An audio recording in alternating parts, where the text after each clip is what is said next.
Hi everyone, as most of you know, I'm Vince and this is Nina. And we're the proud parents of our 2.5-year-old twin boys, Carter and Grayson.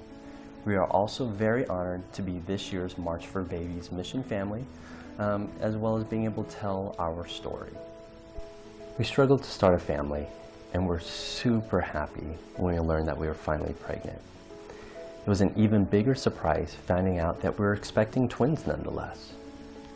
Even though we were considered high risk due to carrying multiple babies, we had a very smooth pregnancy. So much so that all of our doctors anticipated a healthy, full-term pregnancy.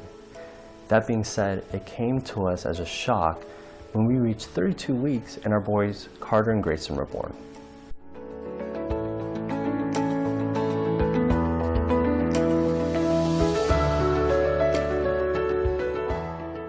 It was a Monday morning and we were exactly at the 32-week mark.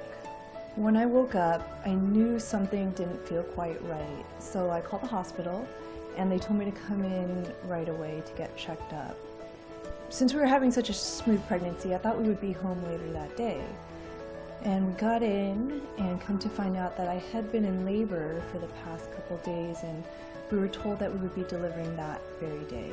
At that point, we were freaking out, but of course I tried to stay calm for Nina, but so many thoughts were racing through our heads. Would our boys be okay? It's just too early. How did this happen? Could we have done anything differently? And everything just started happening so fast. We asked our family to come, we talked to all of our doctors, the NICU began preparing for the boys' birth, and we had to make some pretty quick decisions. Within 3 hours of discovering that we had been in labor, we found ourselves in the operating room delivering our 3-pound, 13-ounce baby boys, which together weighed about as much as your full-term baby. I barely got a glimpse of them as they were immediately taken to the NICU. We heard a cry, and it was baby A, and baby A was rushed right by. 2 minutes later, there was another cry, and it was baby B, and he also rushed right by. So I actually didn't really get to see them until the next day, and we both didn't get to hold them until 2 days later. It was a really scary and emotional time. They were in incubators, and they were hooked up to a lot of medical equipment to monitor what seemed to be their every move and their every breath.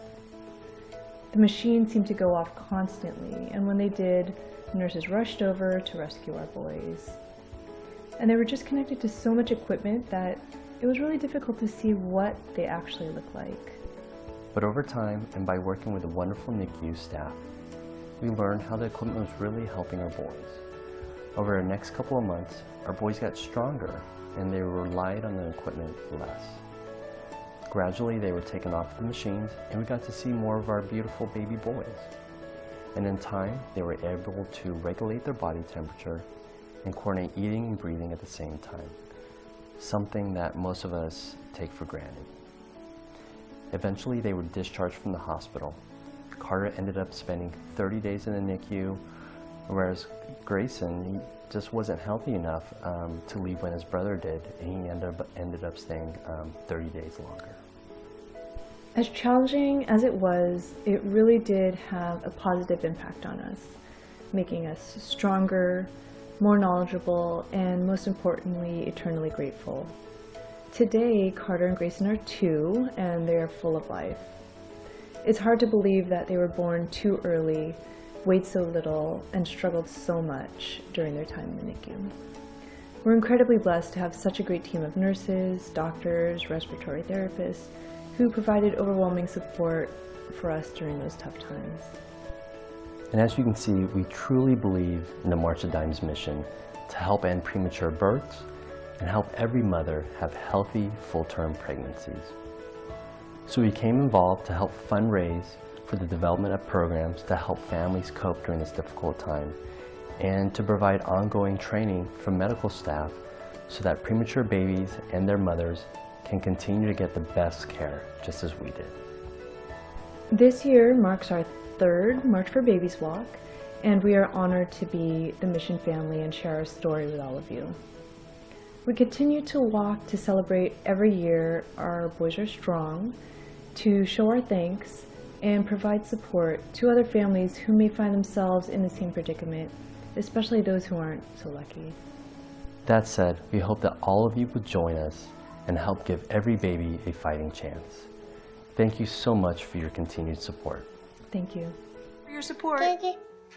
But Say I love you. I love you. Thank you, Dr.